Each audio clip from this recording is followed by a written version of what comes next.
Hola, en este vídeo 4 de accesibilidad vamos a seguir con el temario que nos faltaba del anexo 2 de accesibilidad de edificios, establecimientos e instalaciones de pública concurrencia. Cuando estuvimos viendo en el vídeo anterior, en el vídeo 3, el anexo 2, nos quedamos con hablando de las escaleras y rampas y desarrollamos la escalera y rampa en su totalidad. Ahora vamos a empezar a hablar del tema de ascensores. La regulación que nos ofrece la normativa de accesibilidad para el tema de ascensores pasa por estos dos grandes bloques de aquí, este y este. El primer bloque nos va a regular tanto las dimensiones del ascensor en sí como espacios de acceso a ese ascensor. Y en el segundo bloque lo que nos habla son de características de conformación de ese ascensor que son más importantes para la industria o para la fábrica que monta o que desarrolla ese ascensor que para lo que es el diseño del edificio. En la primera parte, fijaros que las dos primeras líneas lo que nos dice, nos habla de cómo es ese ascensor, es decir, que definamos cómo es el ascensor. Entonces, al principio, fijaros, la primera línea dice que el edificio cuenta con una planta, por lo que no se ha previsto la instalación de un ascensor accesible. Claro, al tener solamente un nivel, no es necesario. Lo normal es que si tenemos ascensor, lo regularemos a partir del segundo, en el que el edificio cuenta con más de una planta, por lo que se ha previsto la instalación de un ascensor accesible. ¿Cómo va a ser ese ascensor accesible? Vale. Primero, me dice que tiene que haber un espacio libre previo al ascensor con un diámetro de 1,5 metros. ¿De qué estamos hablando? Estamos hablando que nosotros tenemos, vamos a suponer que esto es el interior del ascensor, la parte construida con su tabiquería, y dentro pues estará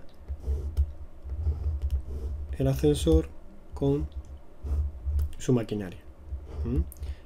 Aquí, vamos a suponer que aquí está la puerta del ascensor y aquí estamos nosotros dentro. El vestíbulo, pues, vamos a suponer que este espacio viene por aquí. Y aquí tenemos el vestíbulo de acceso a ese ascensor. Lo que nos está diciendo la norma es que nosotros, en la entrada, debemos de tener un diámetro de 1,50 libre de todo obstáculo. Deciros también que el diámetro 1,5 tiene que estar paralelo a la línea exterior de ese muro. O sea, que el círculo lo haremos como mucho en contacto con esa línea. Y este círculo pues tendrá un diámetro mayor o igual a 1,50 metros. Nosotros en principio podríamos hacer un círculo porque hay veces que los huecos que tiene ese ascensor son lo suficientemente grandes como para que ese círculo entre aquí. Pero eso está prohibido. Es decir, nosotros no podemos entrar de esa línea que conforma lo que sería el muro por la parte interior al vestíbulo, o la parte exterior al ascensor, ¿de acuerdo? Con lo cual, el círculo morado que se mete dentro de esta superficie de aquí, de toda esta superficie de aquí, no es válido. No sería correcto. Con lo cual, tiene que estar al exterior de ese muro de formación de la caja del ascensor. ¿Qué más nos regula? Después del espacio libre previo al ascensor, me dice cómo van a ser las anchuras de las puertas. Fijaros que no cambia mucho de lo que ya sabíamos, 0,80 de paso, como siempre. Y ahora nos habla del fondo y del ancho de cabina. Depende de la superficie útil del edificio al que está sirviendo y depende de cómo es el ascensor. Si tiene una o dos puertas enfrentadas o dos puertas en ángulo. ¿Qué es eso?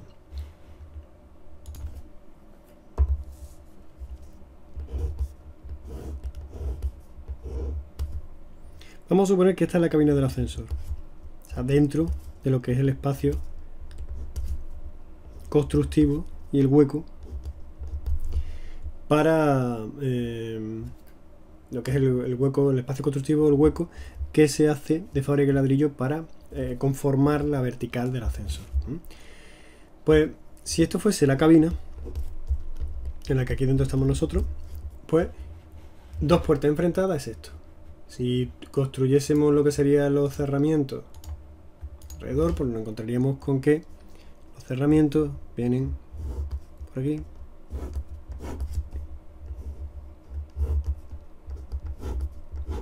Y seguramente, bueno, pues por aquí tendría la maquinaria en uno de los laterales. De tal manera que el acceso se hace por un lateral y desembarco justo enfrente. Pero podemos tener maquinaria que, por las circunstancias del proyecto, esa cabina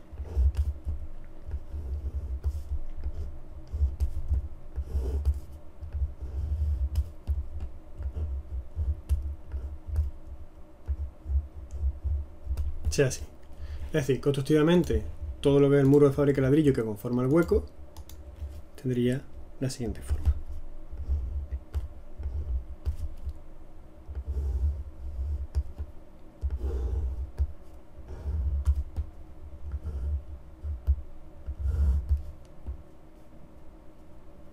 La maquinaria estaría en un lateral y aquí pues tendríamos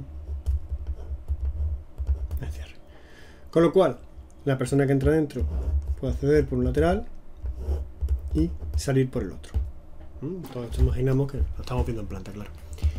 Entonces, el fondo de la cabina en función de la superficie útil del espacio al que sirve y en función de si el ascensor es de una o dos puertas enfrentadas, es decir, caso 1, dos puertas en ángulo, caso 2, pues tendrá unas dimensiones otras. Si solamente tiene una puerta, pues el ascensor tipo estándar, y si tiene dos puertas enfrentadas, es la misma regulación. Entonces, vamos a suponer que estamos en el caso 1, tenemos que el fondo de la cabina va a ser, si es de 1,25, dos puertas enfrentadas 1,25, mientras que el ancho de la cabina, si vamos a suponer la superficie de 1000 metros, sería de 1 metro, 1 metro, 1,10, y aquí sería 1,25, 1,25, 1,40. Fijaros que lo que es el fondo de la cabina siempre va a mandar 1,40. Y lo que es el ancho de la cabina, pues en estos casos tenemos 1,40, cuando tengo dos puertas en ángulo, ya sea superficie de 1000 metros por debajo o por encima, es de 1,40, y si no, pues estamos hablando de 1,10.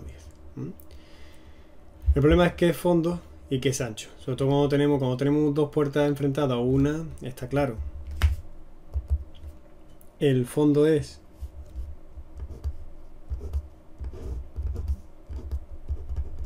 en la dirección de uso y el ancho es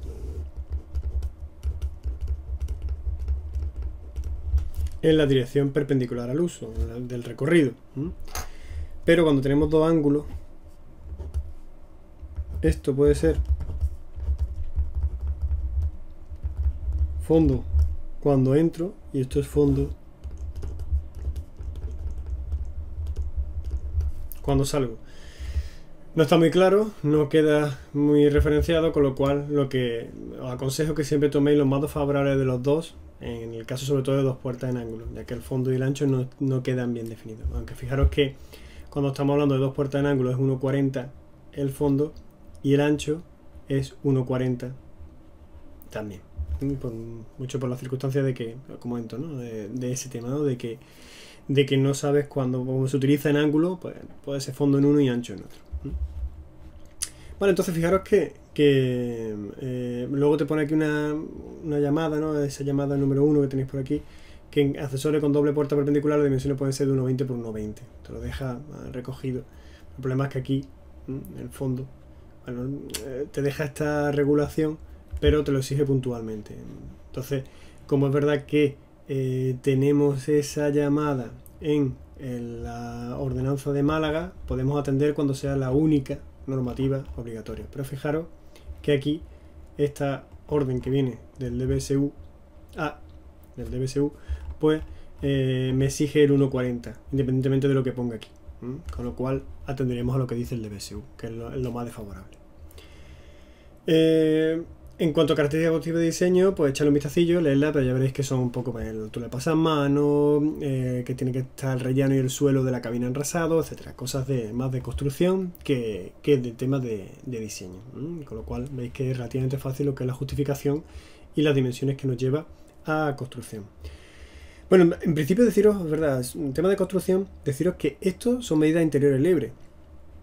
O sea, aquí me está diciendo que el ascensor por dentro va a tener 1,40 por 1,40. Pero esto no quiere decir que se construya de 1,40 por 1,40. Es decir, si nos vamos al gráfico, si yo tengo, vamos a irnos a un fondo y un ancho de cabina de 1,40 por 1,40, lo que me interesa para mi proyecto es saber cuánto es esto ¿Y cuánto es esto? Es decir, la parte constructiva. Luego ya tendría que meter lo que serían los espesores de los muros, ¿no? Los espesores de los cerramientos, que serían, pues ya depende de lo que fuera, ¿no? Pero estos dos elementos, estas dos dimensiones, no van a depender del tema de accesibilidad. Bueno, no van a depender en gran medida. Por lo que es la medida estándar de lo que sería la cabina, sí. Pero la parte constructiva depende un poco de casa comercial, porque Otis tiene una máquina que necesita 10 centímetros, Schindler una que necesita 15, y bueno, y me lo invento, Inbarba una que necesita 25. Me he inventado totalmente, yo no sé cuáles serán los números, pero para que tengáis la idea de que en función de la casa comercial, ese hueco será más grande o más chico. Entonces, bueno, con tranquilidad, en 1,60 por 1,60 entran casi todas las máquinas. Aunque, ante la duda, siempre lo mejor es, si sabéis quién es el que va a montar los ascensores, o si pedís una serie de presupuestos, preguntar qué dimensión necesita para colocar un ascensor con una cabina de 1,40 por 1,40. Y la casa comercial os dirá qué dimensión hace falta. En algunos casos sé que esto llega a 1,80. Pero con 1,60 a 1,60 aproximadamente una medida que puede entrar el tema de la maquinaria. Si tenéis dudas, pues ponéis 1,80 o 2 metros y todo lo que ganéis luego de superficie es más fácil. O sea, si tenéis un hueco grande para el tema del desarrollo del proyecto, si luego esa superficie se hace más chica, pues bueno, las viviendas pueden agrandar. Pero al contrario es muy difícil, porque las viviendas suelen encajar casi al centímetro. Entonces, bueno, tendremos el proyecto a poner 1,80 o 2 metros y luego ya ajustamos en función de lo que nos dé casa comercial. De acuerdo, entonces, con eso hemos terminado de lo que es de la definición del ascensor, y veis que aquí aparece una regulación en la que nos habla de las características constructivas y de diseño de vestíbulo, escalera, puerta y salida. Pues un poco lo mismo. Podéis leerlo un poco, ver la información que nos dice, y ya veréis cómo, en cuanto a dimensiones, hay algunos puntos por aquí en el que habla de algo, pero la regulación, la que nos implica el tema de superficie, es lo que hemos visto hace un momentillo. ¿Qué más nos regula el anexo 2?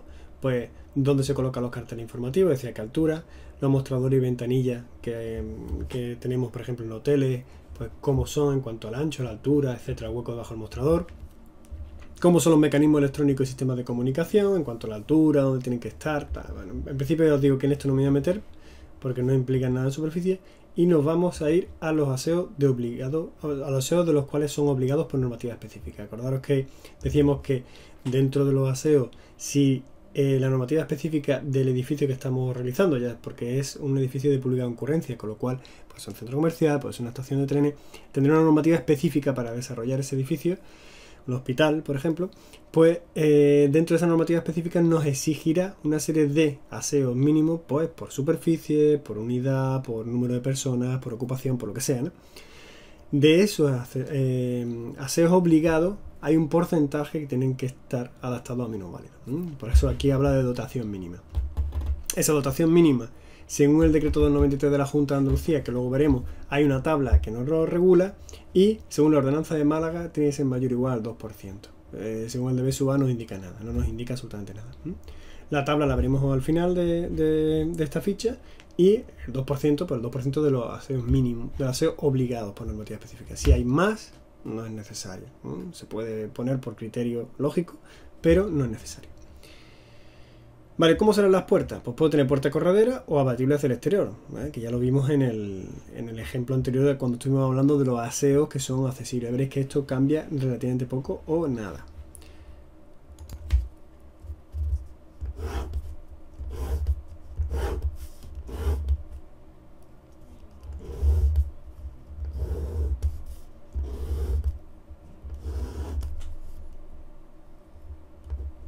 Vamos a suponer que este es nuestro aseo. Esta es la puerta de entrada. Apertura hacia el exterior o puerta corredera, cualquiera de las dos es posible. Entonces vamos a suponer que está apertura hacia el exterior, clicamos, ¿no? Espacio libre no barrido por las puertas. Si tiene aseo con una pieza, aseo con más de una pieza. Fijaros que la dimensión máxima es de diámetro 1,5 metros y no me regula nada, no me regula ninguna otra dimensión mínima, ¿no? Siempre es diámetro 1,5. Espacio libre no barrido por las puertas. Entonces yo aquí tendré interior, y bueno, ya sé por lo que ya conozco del tema de los aseos de minusválidos que estuvimos viendo para urbanizaciones exteriores, que ese diámetro 1,5 pues estará por aquí y no tocará ninguno de los aparatos sanitarios, tiene que estar fuera de esos aparatos sanitarios. La altura del lavabo, ya os digo que aquí, igual que lo que vimos la otra vez, la profundidad del lavabo, espacio libre al inodoro frontal y lateral. Fijaros que me pide un espacio libre inodoro frontal de más de 75 centímetros y un lateral de más de 80 centímetros. Es decir, que aquí debe de haber un espacio lateral libre de 0,80, superficie a la cual no debe estar obstaculizada por nada, y frontal libre de 0,75 metros. Superficie que tampoco debe estar obstaculizada por nada. La altura del inodoro, la que sea, altura del borde del espejo y la altura de accesorio y mecanismo. Todos estos elementos para casa de fábrica. ¿Qué pasa con los vestuarios, duchas y probadores de utilización colectiva? Pues también nos la regula. Fijaros que, muy parecido a lo que hemos hablado, vestuario y probador, un espacio libre de diámetro 1,5, no barrido por las puertas ni que toque ninguno de los elementos sanitarios, bueno, ni que pase por debajo, puede tocarlos si los puede tocar. La altura de repisa, cómo son los bancos abatibles. Sabéis que las duchas tienen unos bancos abatibles, las duchas de...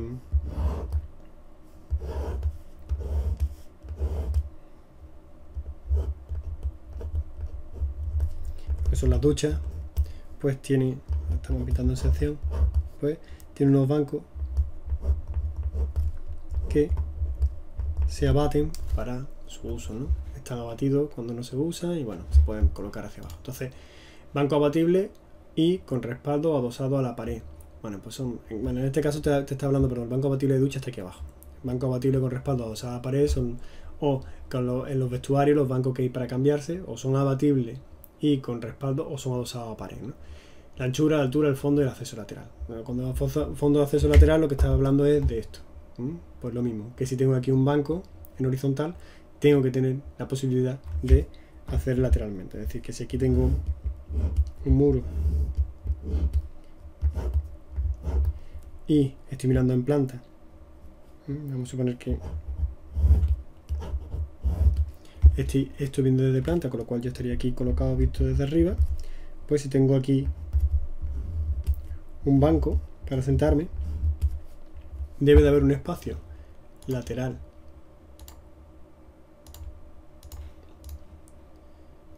con acceso lateral de 80 centímetros. Es decir, este espacio de aquí,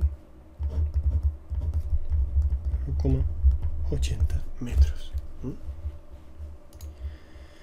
Y estas son dimensiones de anchura, altura y fondo de lo que es el banco.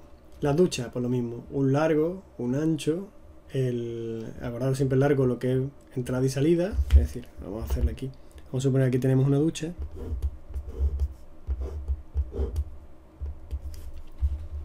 Y esa ducha,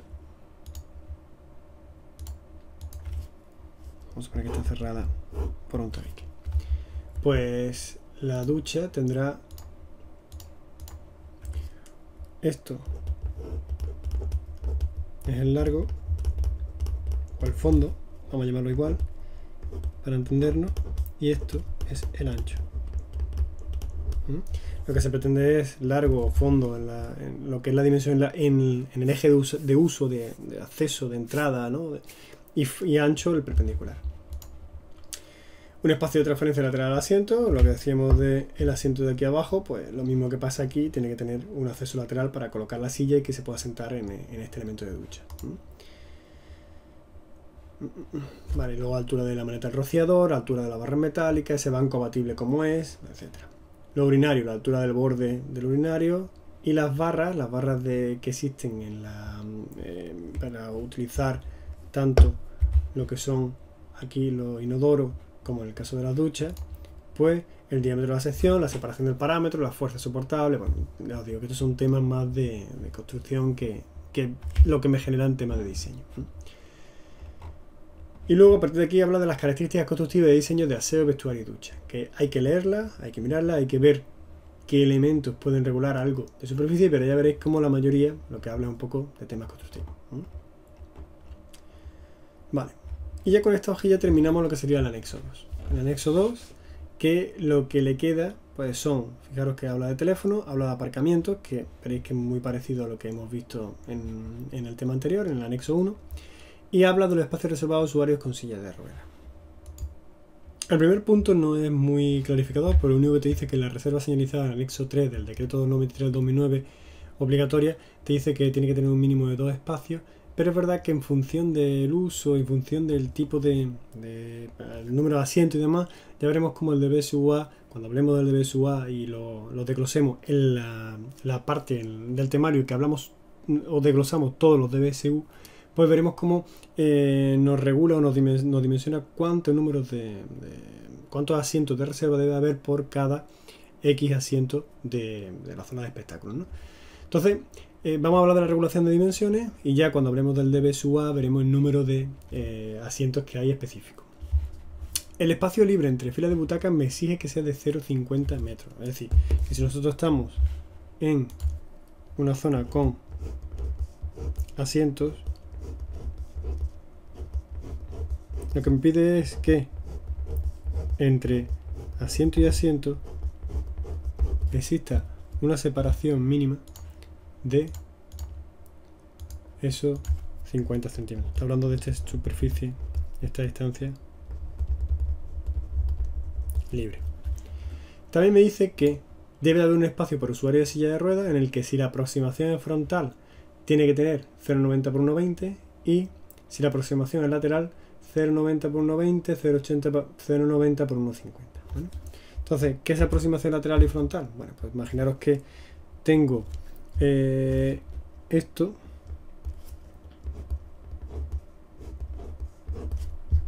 aquí tengo otra tercera fila y aquí tengo el carril de acceso, con lo cual el acceso es lateral. Aquí vamos a suponer que las sillas vienen, este es el respaldo, está mirando hacia adelante, ¿no? Entonces el acceso es lateral, pero me puedo encontrar con que el acceso pueda ser frontal, es decir, que tenga esta circunstancia en la que vamos a suponer que el recorrido es este y el acceso viene así, ¿no?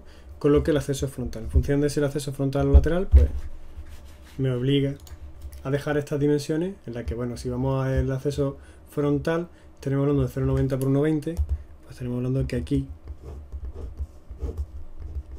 tiene que haber una superficie libre de 0,90 por 1,20. Se supone que 1,20 como siempre es la zona más desfavorable y los 0,90 la zona del ancho. Aunque es verdad que las dimensiones no vienen recogidas en el DBSU, o sea, no te dice cuál es 1,20 o cuál es 0,90. Vale, en cuanto a teléfono, lo mismo que pasa con los mecanismos, no me paro y nos vamos a aparcamiento. Fijaros que aparcamiento empieza diciéndonos cuál es la dotación mínima en función de si es residencial público, comercial, aparcamientos públicos, otro uso, ¿no? Dice tantos aparcamientos accesibles por los alojamientos en función de números de aparcamientos, pues cada 33 fracción, cada 50 fracción, y aquí la otra norma de cada 40, cada 50. Entonces estamos hablando que la dotación mínima depende, en este caso, del número de alojamientos, el número de habitaciones que tiene residencial público, estamos hablando de hoteles, y en los demás depende del número de plazas de aparcamiento que tengamos. Cada 41, es decir, cuando tengamos 41 serán 2 plazas de aparcamiento accesibles, si son 40 solamente una. ¿Cómo van a ser esas plazas de aparcamiento? Bueno, por las dimensiones no me voy a parar mucho, ya que esto es lo mismo que estuvimos viendo en el anexo 1. Si tengo en batería o si tengo en línea, me obliga a una serie de dimensiones. Aquí veis que se permite una serie de... En cuanto a las longitudes hay una flexibilidad, ¿no? Y unos anchos hay una flexibilidad en función de cómo sean las zonas de transferencia. Y lo único nuevo es la entrada de la normativa del código técnico del DBSUA, que te pide en batería un espacio libre lateral mayor a 1,20 y en línea un espacio libre trasero mayor a 3 metros, con lo cual supera lo que viene por aquí, ¿no? Con esto pues tendríamos una definición de la geometría siempre cumpliendo el más desfavorable. Como siempre, la parte de justificación de tema de dimensiones viene con algo con algo definiendo para el tema de características constructivas y de diseño, en el que, bueno, pues leemos un poco y si hay algún elemento de dimensiones, pues lo aplicaremos, aunque ya digo que la mayoría de las veces no viene nada. Nos quedamos ahora con la parte en la que nos regula el tema de piscina de concurrencia pública. En cuanto a la piscina, lo único que me regula es la entrada a la misma y bueno, algunas condiciones que ahora veremos. Pero, por ejemplo, los 3 primeros puntos lo que habla es cómo es el acceso. El acceso cómo es, mediante una grúa homologada, mediante un elevador hidráulico homologado o mediante una escalera accesible con las condiciones aquí expuestas. Es decir, cualquiera de los, si tengo los 3, clico los 3, si no, bueno, si supongo que tengo solamente una escalera accesible con las condiciones expuestas, pues entonces aquí vienen las condiciones de cómo es esa escalera. Pues cómo es la huella, cómo es la tabica, qué ancho tiene, dónde está el pasamano. O en el caso de que tenga una rampa accesible, accedo a la piscina a través de una rampa, pues cómo es la pendiente, cómo es la anchura y los pasamanos, ¿no? También me dice que el ancho del borde perimetral de la piscina, lo que es el vaso de la piscina, lo que es el elemento antes de entrar al agua, pues tiene que tener los cantos redondeados. Y luego que tenemos que atender al decreto 23 de 1999 del 23 de febrero, donde se aprueba el reglamento sanitario de las piscinas de uso colectivo. A partir de aquí encontramos el número de alojamientos adaptados en función del número de alojamientos de esos establecimientos hoteleros, residenciales y asistenciales. Y ahora lo que viene es algo de características constructivas y una serie de tablas en las que me da, en función del uso del edificio, un número de elementos accesibles en función de... Por ejemplo, aquí tenemos un uso de edificios, establecimientos, instalaciones que son edificios de alojamiento, como son hoteles, apartamentos, hostales, pensiones, bueno, estos tipos, ¿no? Aquí la residencia de estudiantes y aquí los campamentos de turismo. ¿Qué superficie, capacidad o aforo tienen? Pues en función de superficie, capacidad, número de habitaciones, superficie que tengan los campings, etc. Y ahora me pide elementos número de elementos accesibles. Acceso accesible. Si tiene menor de 3 accesos accesibles, 1 tiene que ser accesible. Si tiene más de 3, 2 tendría que ser accesible, ¿no? Vamos a suponer un alojamiento, un hotel de hasta 75 habitaciones. Ascensores, tapices rodantes que son accesibles. 1 por cada 5. ¿Cuántos dormitorios? 1. Se supone que cada 75 pues, tendría que tener 1. De 76 a 150 tendría que tener 2 habitaciones. Ducha no te exige nada. Se supone que cada dormitorio accesible tendrá su ducha accesible. Grúas de transferencia para acceso a piscina, pues 1. Y aseos tendría 1 por cada núcleo o 1 por cada 5 aislados. Estamos hablando de los aseos fuera de los dormitorios. Evidentemente el dormitorio que tenga su aseo particular pues tendrá que ser accesible, el de la habitación accesible. Y estos son los aseos exteriores, los que atienden al público, pueden ser los que estén en piscina, en zonas comunes de ese hotel, ¿no? Pues de cada núcleo 1 y 1 de cada 5 aislados. Es decir, nosotros tenemos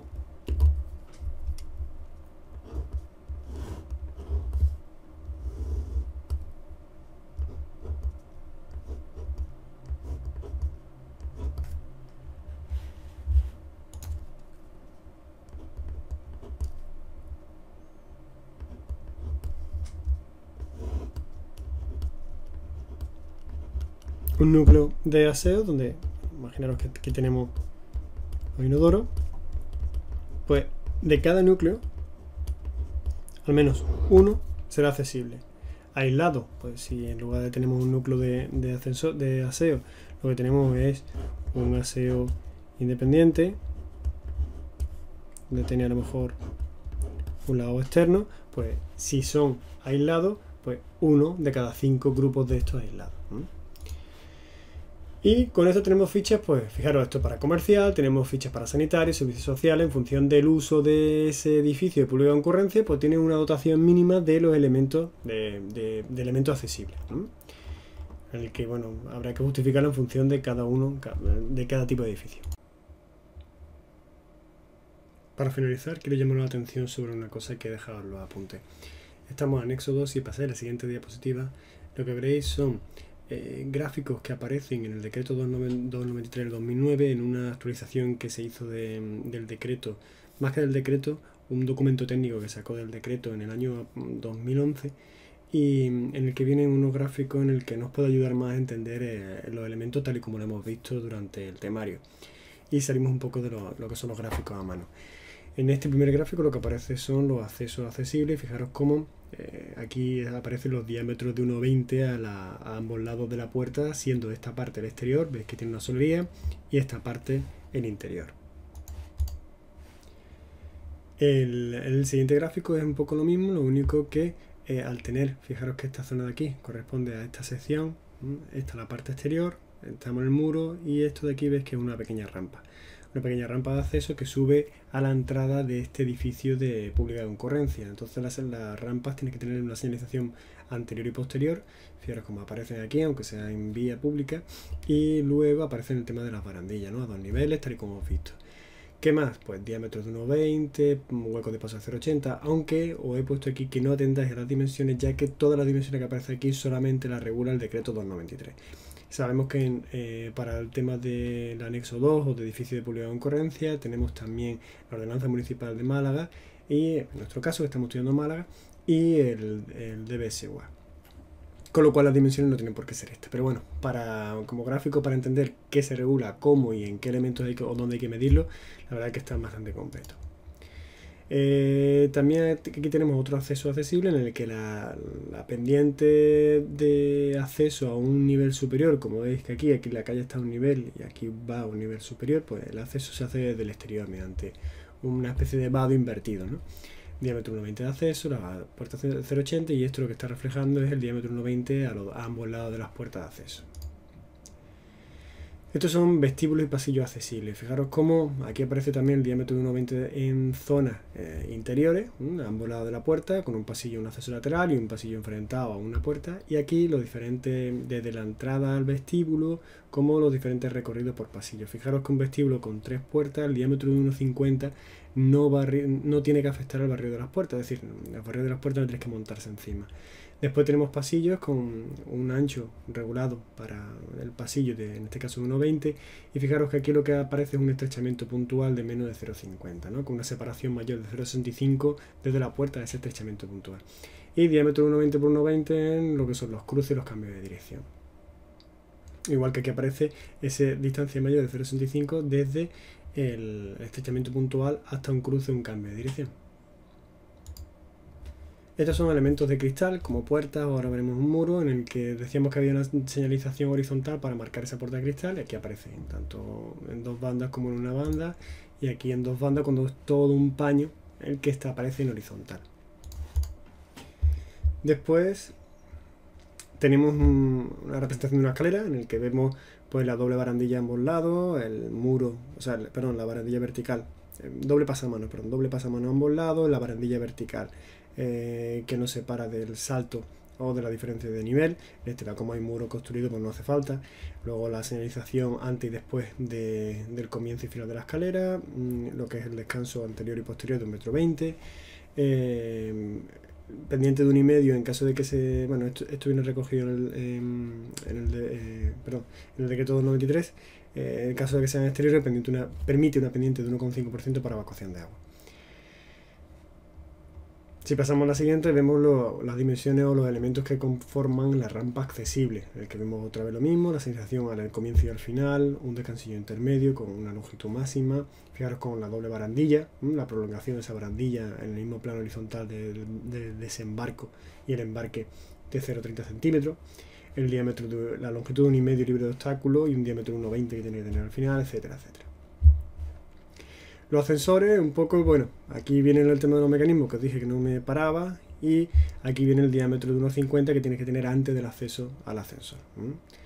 En cuanto a las dimensiones, os entrego 2 fichas, una la de Schindler y otra la de Otis, de 2 tipos de ascensor que tiene, en el que podéis ver cómo para una dimensión de 1,10 por 1,40, que es la que nos exigía como mínimo para ascensores de un único acceso, fijaros que esta es la cabina y aquí me manda las dimensiones del hueco. El hueco en BS y TS, ya que el TS2 lo tenéis aquí, el TS2 es profundidad de hueco para 2 embarques. Entonces para un embarque solo tenemos 1,10 por 1,40, bueno, también puede ser 2 embarques, ¿no? Pero 1,10 por 1,40 y necesita un hueco estructural de 1,60 por 1,75.